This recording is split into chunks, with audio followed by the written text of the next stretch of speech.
Hi team, welcome back to the cocktail vlog. I'm Steve the bartender and today I'm showing you how to make a painkiller.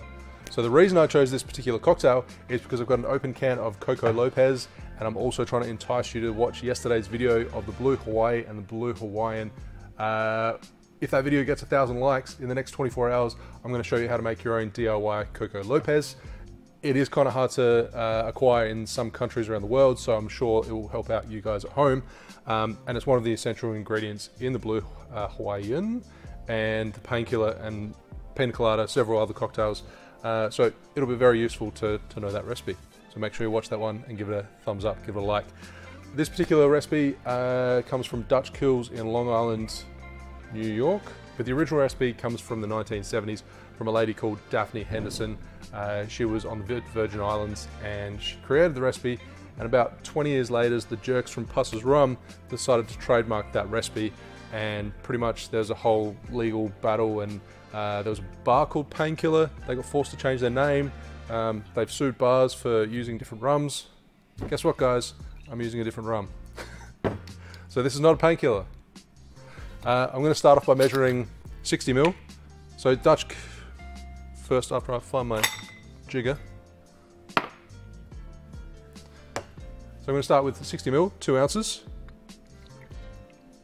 and add that straight into my cocktail shaker. Today I'm using a Parisian style shaker.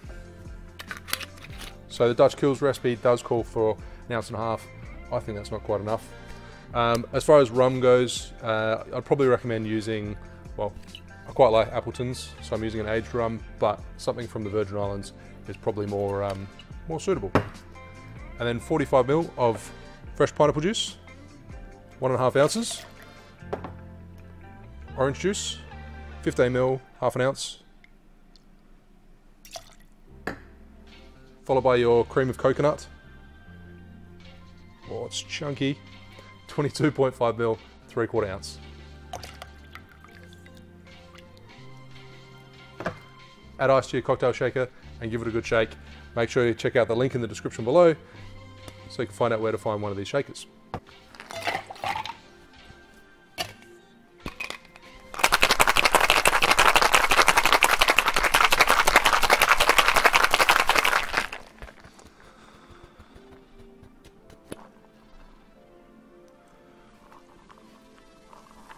So this particular cocktail shaker, there are bigger versions of a Parisian style shaker. This is quite small, so I prefer utilizing this just when I'm making one drink. I don't need to make 10 plus drinks at a time, basically when you're not in a rush.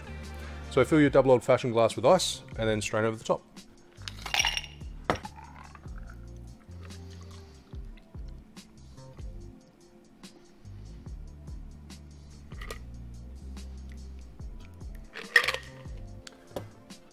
And for garnish, grated nutmeg.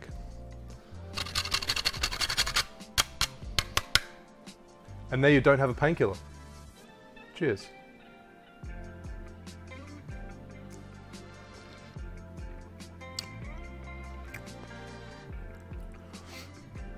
Obviously the first thing, I always say obviously, well, maybe not, maybe it's not obvious, but the first thing that I get is the warming nutmeg notes on the nose.